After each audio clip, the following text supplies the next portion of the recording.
It's here, the moment you've all been waiting for, the long-awaited and much overly regarded international break. This is a very excitable Arsenal news show.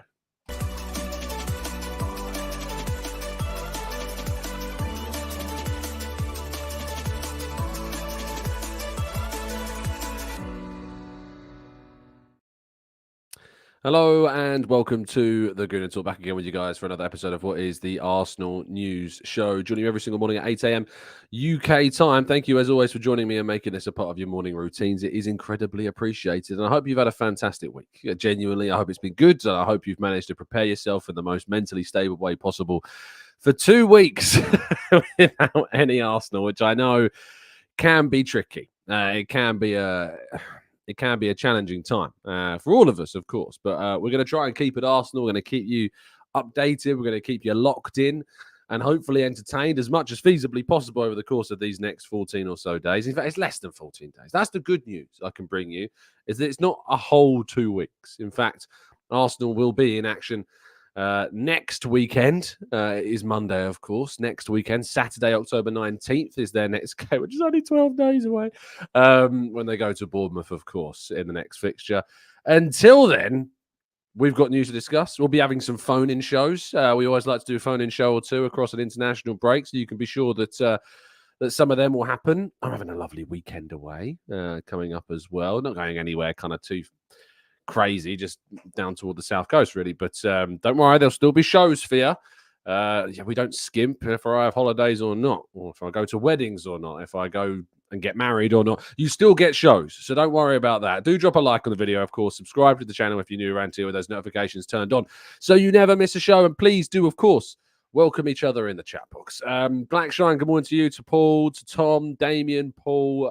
We've got Arasilki and Rowan and Damien and Odarile and Rob and Steve and other Paul, Answer, Rich, Stephen, Stevie, Stephen and Stevie, all in the chat. It's like Ed and Eddie, just with Steve's. Ambrose, good morning to you, to Clincy, Mubarak and Amira, and plenty more of you guys and girls as well. Thank you as always for tuning in. You're all incredibly appreciated, especially more so than ever during these breaks. And it is, of course, up to us to continue our 1K per day like challenge. It is going to be very difficult to do that over the break when the mood is at its perhaps lowest, but we are relying on you to help us through this dark time. But we've got some stories still to discuss. So we kick off with the weekend's action, and the WSL has seen Arsenal slip now down into 6th place in the table. A draw with Everton, the team bottom of the WSL currently, who are without a win in their opening 3 games. Jonas Eidevall's side struggling to get more than just the 1 win so far. They're still very much in the title race. It's only 3 games in the season. They're only 2 points off top place Manchester City, who, of course, they did earn a draw against in the opening game. But it is a frustrating start to the season, and certainly one that is not going to lower any of the mounting pressure that is on Jonas Eidevall's shoulders right now. And for many critics, this could indeed be his final season at Arsenal. And with, of course, this situation as it is, we find ourselves hoping that things can indeed turn around. We also, though, look to a positive result, and I guess what the word is, I guess it's kind of a feeling of responsibility. I think that's the right word. It's very important not to hype up players coming through the youth academy. We've done this on numerous occasions. Time and time again, we have found ourselves trying to temper expectations around some of the players that are coming through the ranks. Perhaps none more so right now than Max Dowman, the 14-year-old, of course, who is playing at an incredible level for Arsenal's under-18s, is doing amazing, amazing things.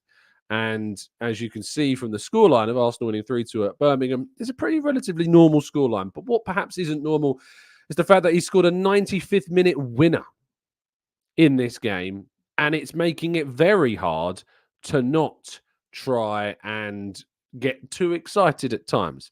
We did it for so long with Chido Obi Martin. We talked about, the excitement around him and his goals. And now look where he's gone. He's gone to Manchester United. So this is always going to be a player that I feel as though he's coming into that bracket of We got to stay chill, got to stay calm. The kid's he's doing his GCSEs, for goodness sake.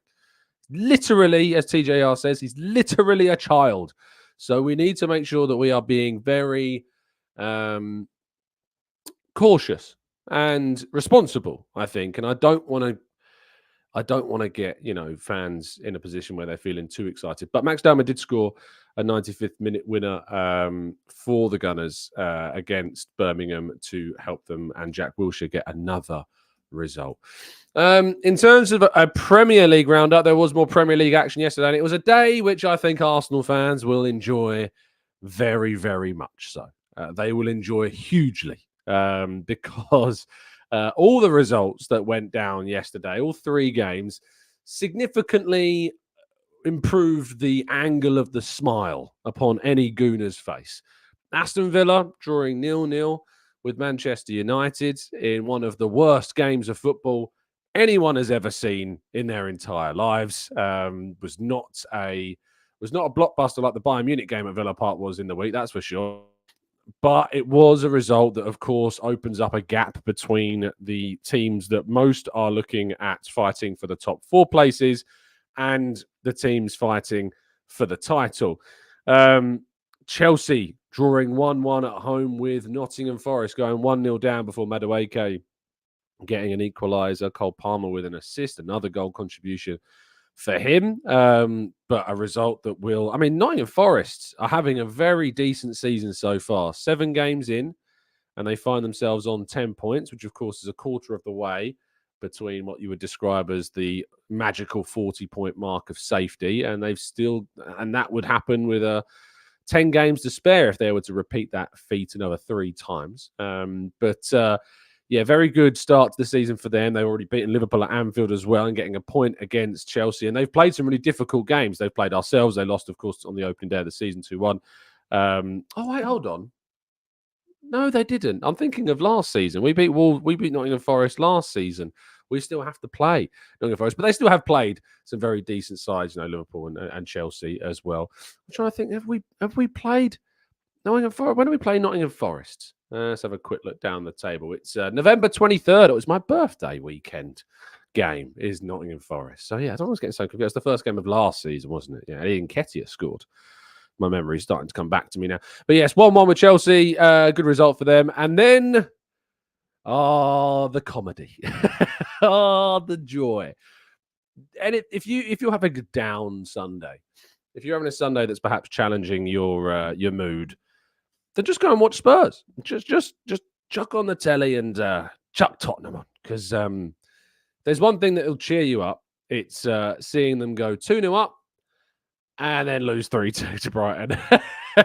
and then what you can do is you can hop onto your social feeds and go and watch all of the watch-alongs. You can go and watch Expressions lose his mind. You can go and watch those 2 fellas whose names have completely escaped me that do those watch-alongs, and then now one of them's bald and in the stadium. You might know who I'm talking about. And watch them kind of collapse, if you will. So, yeah, it's very, very crazy. It's absolutely, it's enjoyable. It's the gift that keeps on giving. The brothers, yes, Dave. I don't know whom... I don't know their names. One of them stays in the studio now. One of them is in the ground now, isn't he? But I don't know anything about them beyond the fact that I think they are brothers, and now one of them goes to the games to watch it. So yeah, it's an interesting one, but very, very entertaining content. Props to them. I absolutely have to tip my cap to those that would like to create constant content surrounding Tottenham, because that would take an incredible mental strain to be able to produce week in, week out. They are, incredibly entertaining things. I have to give props as well to Expressions. His rants are some of the best content, I think, on the platform. Ignore the fact he's a Spurs fan for a second. The ingenuity of some of his similes and metaphors are quite spectacular. And it makes Spurs losing doubly exciting, because not only do I get to enjoy Tottenham losing, but I get to enjoy an expressions rant as well, which is, yeah, it's always very entertaining indeed. Moving forwards, and our headline story of the day is on Kai Havertz, who is going to miss the games with Germany because of what has been described as a knee issue. He will remain with the Arsenal team in North London and not travel with the squad to the German camp. I saw him after the game, walking through the mix zone relatively comfortably. I didn't notice anything that would make me think there was any kind of issue, of course. I'm kind of in this space where I'm like, is this a sign or a hint of the type of thing that we've wanted Arsenal to do, which is be a little bit, and this is purely me speculating here, a little bit savvy, and if there's a small issue with a player, I'm not doubting that there genuinely might be a problem with Kai's knee, but is this being a little bit savvy and just saying, oh, he's got a slight knock, and I'm not sure that he's going to be able to play these games against whoever Germany are playing. So you can tell my interest in the international break is significant. But yes, I hope that this is just a precautionary thing. The international dark arts, as everybody in the chat box is saying, yes, dark arts FC. Is this the dark arts of Arsenal coming back? I hope that it is. I sincerely hope that it is. I did mean to also include a slide of my chat with Gabriel Martinelli. I spoke to the Brazilian winger after the game against who did we beat at the weekend? Southampton. But I forgot. So I'll just read you some of those quotes that I did speak with Martinelli with over the weekend. I asked him about, playing from the bench and being in this kind of needing to rotate. He says, we have to understand the rotation. I'm really, really happy for Raheem Sterling, who played there today, and he was ready.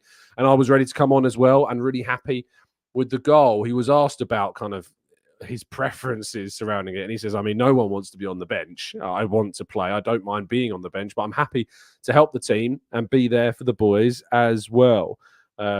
He says, we tried to make our new players, Calafiori and Mika Moreno, who I asked him about, we tried to make them feel at home as soon as possible. And I know how hard it is to come from another country and settle in a new club. So we just tried to make them feel at home as much as possible. Mikel and Rico are really nice guys, and we are really happy to have them.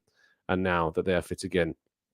And he gave me a very quick answer when I asked him about the forthcoming clash at the Emirates, which is our next home game in the Premier League, which is against Liverpool.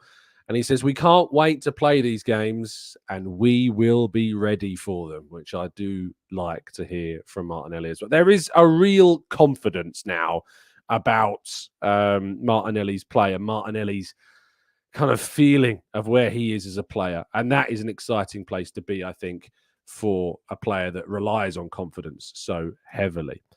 Now, you don't need to be relying on anything other than NordVPN to bring you the safety and security that you need while surfing the net. Perhaps you're in an internet cafe somewhere using the Wi-Fi. Maybe you're just somewhere else that's got public Wi-Fi and you're thinking, harmlessly, I'm just going to hop on and use that Wi-Fi, save some of my data so I don't need to worry about using up my allowance. Well, these are dangerous places and dangerous times where people can use those public Wi-Fi services that aren't protected to take your data. So make sure that you give yourself that extra layer of protection with NordVPN by going to nordvpn.com/Gooner and getting yourself a significant discount off a 1 or a 2 year plan. There's a 30-day money-back guarantee, and there's a significant discount off those plans, as I've mentioned, with 4 months extra thrown in free on top of that as well.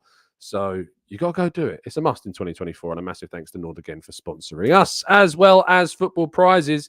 There was only yesterday around 37 tickets that were left as we recorded our show for the Gabriel Martinelli shirt. And that competition now has just 5 left. 5 tickets remain. Do not miss out on this chance to get an opportunity to win a signed and framed Martinelli shirts, or just signed rather. I don't think it's framed, just signed shirts. But I spoke to the man himself, and my goodness me, he's very impressive this season. So go and get yourself a Martinelli shirt. It's the chance to win one, and best of luck to all of you that enter the competition. Right, let's go to part 2 and your questions right after this.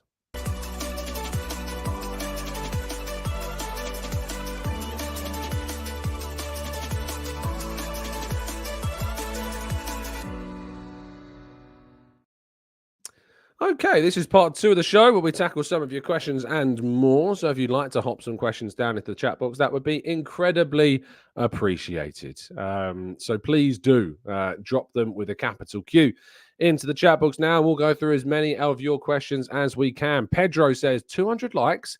Get a grip, guys. Hit that like button. Not my words, Pedro's words.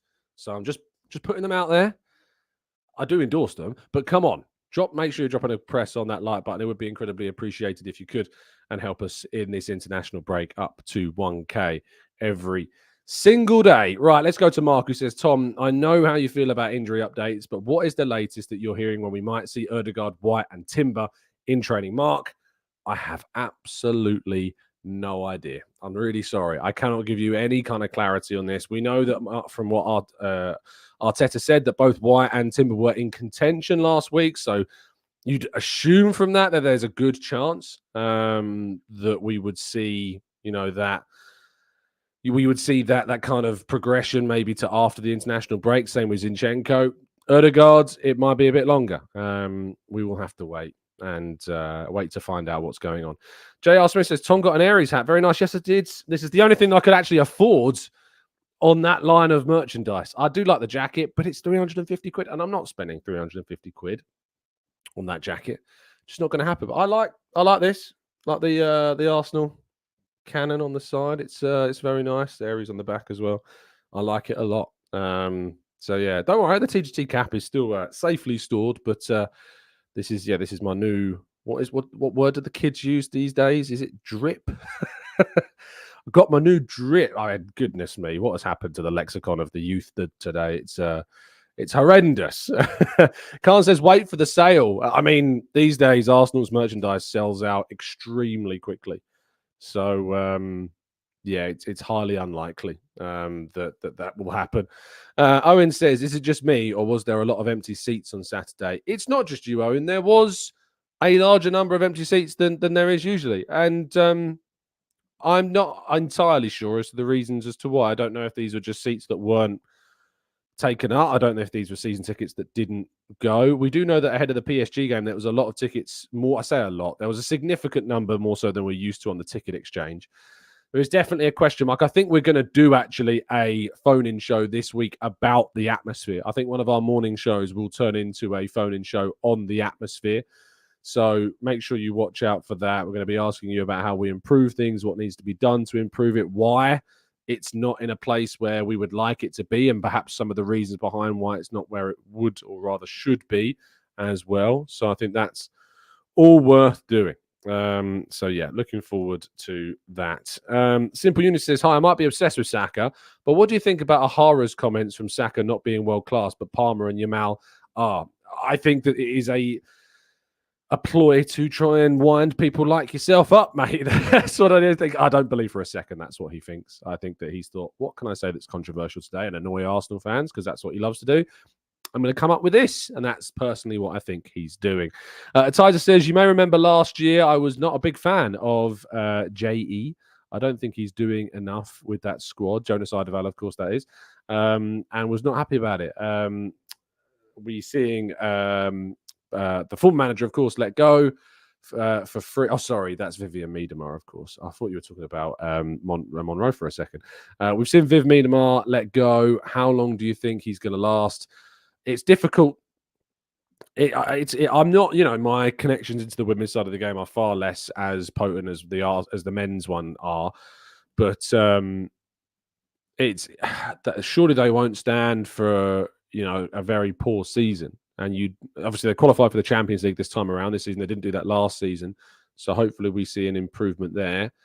It will take as long as it takes to go through the campaign, and they may not make a decision until the end of the season. But hopefully they turn things around. Tiger says, Tom, you going to get another item for the Aries series? I don't think so, mate. I just can't see myself putting the money. I've just moved house. I mean, this cost my last morsel, so I don't think so. Clive says 3 games in 7 days. It's not cheap going to football. Clive, good to see you, my friend, in the chat box, of course. But the only reason I actually purchased this hat was because, and I was really hoping that it would be Clive that was modelling this piece of the Aries line, but I had to look at him in a jumper, so I was hoping they'd put the cap on him. But yes, Clive, I wondered, did you get any of the drip yourself, Clive? Let me know. Ashley says Tommy can be a permanent centre half. Timber and Ben Calafiori are more slender builds, fleet-footed for fullbacks. Tommy has that Gabriel type build, excellent centre back for Japan, and helps lessen the injury load. He is an option for us, Tommy Asu. It's not a case of like we have to permanently kind of pigeonhole them into a position. These are players that can ultimately play in multiple roles and don't need to be shoehorned into specific roles permanently. We can talk about them in absolutely ridiculous ways. Why did my screen just change? That was so weird. Just had a pop-up come up for no reason. It was only my audio settings. That really took me off guard.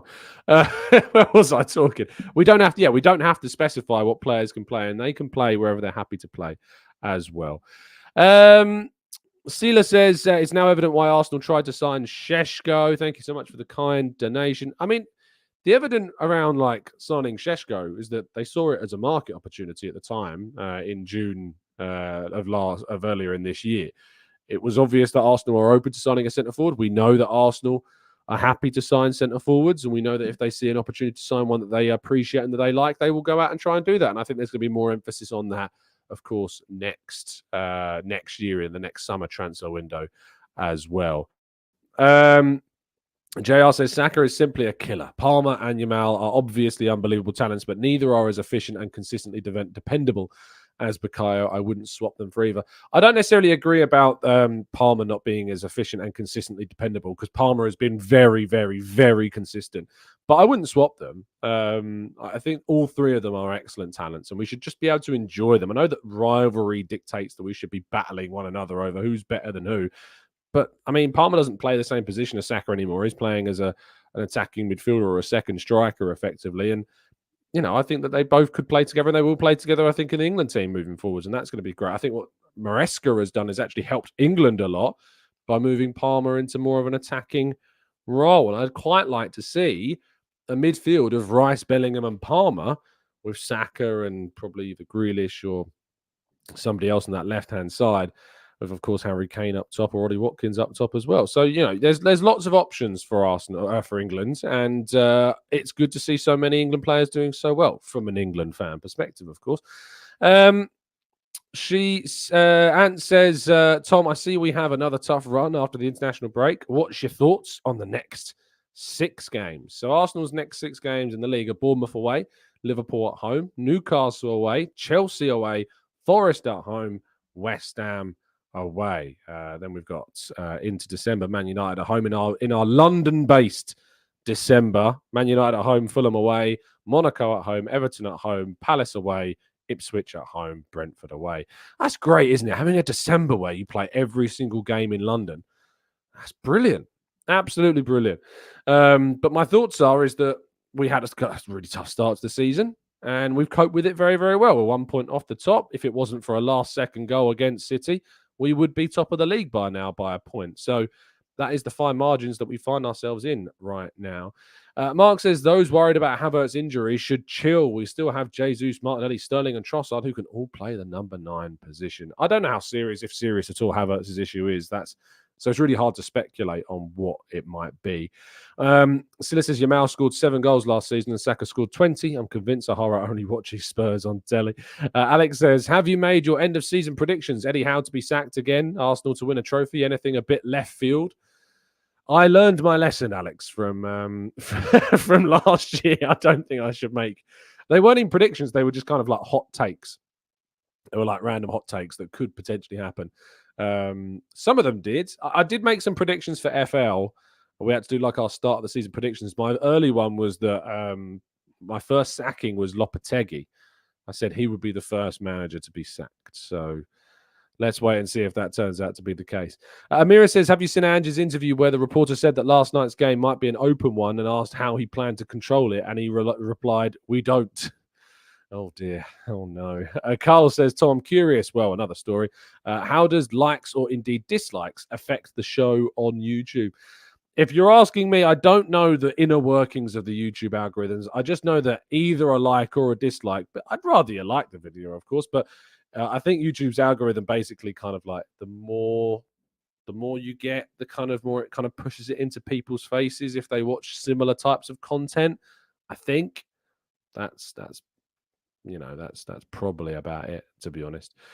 Rich says, Tom, have you seen the new different knock video on whether Odegaard is holding us back? What did you think? He came out strongly in defense of Odegaard. I think that I need to watch it before I make an opinion on it because I haven't seen it yet. So I don't like the idea of Odegaard being talked about as a player that we aren't missing at the moment, because we are missing Odegaard considerably. His role in the team, I genuinely think, would be taking what we see right now up to an even higher standard. I don't think we'd be struggling to score as many goals as we have done. I know we scored 4 against Leicester and 3 against Southampton, but I genuinely think we'd be scoring more and being more dominant and more ruthless and a lot more efficient if Odegaard was in the team. SE says we was losing when Kai was in midfield. Let's not ignore that. I mean, we were also drawing when Kai was in midfield. It's worth pointing out. We got the equaliser when he was still in midfield. So, and I think we should have been winning with Kai in midfield. So it's a case of let's not forget that. But in reality, we scored our equaliser with Kai still in the midfield. He moved into the centre forward position for his goal because he was fluid. And I don't think it's even fair to say he's in midfield. I don't think he was playing in midfield at all, to be honest. I think we played kind of a 4-4-2 type or a 4-2-4 formation rather than a 4-2-3-1. I think it was more of a 4-2-4 formation. Trossard, or in this case, it was Jesus and Havertz playing kind of off one another. Neither of them were really midfielders. They were both playing as kind of, fluid centre forward options. So I don't think he was in midfield at all, to be honest, on Saturday. JR says, what about Gary O'Neill? It feels like it would be a real shame to see him lose the job, but in today's game, it wouldn't be too shocking given how Wolves have started. It wouldn't be surprising, no, it wouldn't. They have had a very poor start to the season. I think they've been a bit unlucky, so let's see if things turn around for them. Ajmal says, do you think that we are sometimes sloppy at the Emirates compared to away games? It looks like we're making it hard for ourselves in some of these games at the Ems. To be honest, we miss a lot of chances in a lot of games. We create so much in games that we should be scoring more goals. But I think in the Emirates, ironically, our away form has been slightly better. Seems like the pressure's off a little bit more away from home with our fans not there. But let's see if indeed that changes throughout the course of the season. Mark says, Odegaard is fantastic. And for me, Trossard's ball handling in tight space is the most similar we have to Odegaard, even if their styles are not identical. I think that's probably a fair comment. Loga says, our away form seems to be better than the home game. Do the stats back that up? Off the top of my head, I'm going to struggle. I mean, this season, I'll do it off the top of my head. This season, we got Wolves, we won. Villa, we won. So that's 1-1. City draw. Spurs win 2-2. Other games that we've played: Leicester at home, Southampton at home. So that's 4-2. Have we won every home game? No, we drew against Brighton, didn't we? So I still think we've won more home games than away games, but I think we've also played more home games than away games. So, it's difficult, isn't it? I think last season we had a better away record. We lost at home to Villa. Where did we lose our points last season? At home to Fulham, away to Fulham, at home to West Ham, at home to Villa. Any other weird draws last season? No, we beat Brentford in both games. It's minimal. Like the games we were dropping points in were very minimal over the course of the campaign. So I think it's pretty similar. But Spurs at home we drew, of course, as well. So yeah, maybe there's a point there, but I think the margins are very, very fine. Very, very fine indeed. Felix says Jesus should be sold. I think Jesus will probably go at the end of this season, to be honest. I think it's probably the right time as well. PW says, do you agree with me? Partey at right back stifles the attack, or Saka is more isolated? No, I don't think it stifles the attack. I think it supports the attack. And I think we saw that with the stats that I showed you yesterday's show. He's not as good of a right back as Ben White and Timber and Tomiyasu, etc. But he's not. It doesn't stifle the attack. No, it just doesn't give as much as what the other players do. If you want to talk about it in context compared to those two, you'd say it doesn't produce as much as what those players do. But actually, when you look at the numbers and the evidence, Partey at right back actually supports the attack more than what I think people like yourself give credit to. Some of the numbers, like the pass into the final third, he ranked first. Progressive passes, he ranked first in the team against Southampton. So, no, it doesn't stifle the attack. It supports the attack, but it's just not as impactful. It's not as effective as having Ben White or as having Timber in those positions. Phil says, Tom, are you still in contact with the guys from the Arsenal Lounge? I know they've been busy with personal stuff, but I enjoyed the banter between you guys and Mo as well. Yeah, I mean, now and again, it's not regular.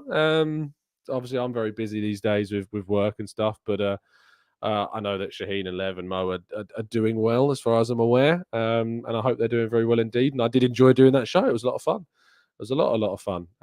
My Monday nights are now very hard to commit. I don't think I'd ever be able to commit like regularly at the moment, at least, to like an evening show every single week. I've just got so much on with the new house and stuff going on and life stuff. It's very, very hard. So, but I enjoyed that show heavily. And it was it had a lot. Yeah, some of the best times on YouTube was on that Arsenal Lounge show. Pablo says, mate, no football team is flawless. Not even Real Madrid, that most considered to be the best football team in the world. I mean, yeah, they lost to Lille last week in the Champions League. Ralph says, did you see Southampton putting 2 players on Gabriel at corners? Do you think more will do it? Yes, I do. And this is why I'm excited about Miko Moreno entering the side, Raf, because Miko Moreno is very dangerous when it comes to set pieces.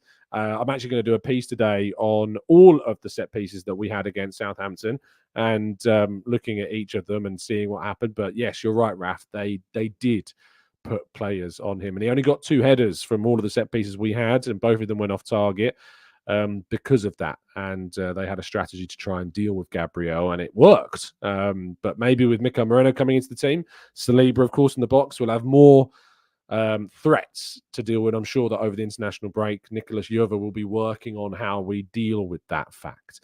VRL says we do better away from home because teams sit back less. They don't put 10 men behind the ball during the majority of the game. I think you're absolutely right. Jude says, do you think Havertz's injury is not serious and we're back for Bournemouth? Absolutely no idea. No idea, Jude. I have absolutely no idea. And no one does. So don't expect to get any updates on the Havertz situation for a little while. We won't know the seriousness of it. I am hoping it's more precautionary and something of the international break savviness that we should have been doing for quite a little bit of time. What's your favourite Arsenal goal so far this season? Says GG Crunchies. It's definitely Gabriel's at Spurs. 100%. Because I wasn't actually at the game working. I was watching the game as a fan. I was able to enjoy the goal in its rawest fan-orientated way. So, yeah, without question, it's Gabriel at Spurs is my favourite goal of the season so far. Right, I think we're going to end the show there. Thank you so much, as always, for tuning in. Be with us again tomorrow and the next day and the next day. Please help continue to support us throughout this dip and this lull that is, of course, the international break. Take it as an opportunity, of course, as always, to take a rest, to take a breather, to take a bit of a detachment from football, recharge those football-related batteries of yours. And I look forward to speaking to you tomorrow. As I said, we're hopefully going to do some phone-ins this week. We're probably going to be tackling the issue of the atmosphere a little bit more as well. I really do want to do a piece on that. So make sure you look out for when we do that and you can have your say on what the issues are and how we ultimately improve them. Thank you so much for tuning in and listening. Appreciate your time. Stay safe, stay well, stay happy and respectful. And as always, up the Arsenal.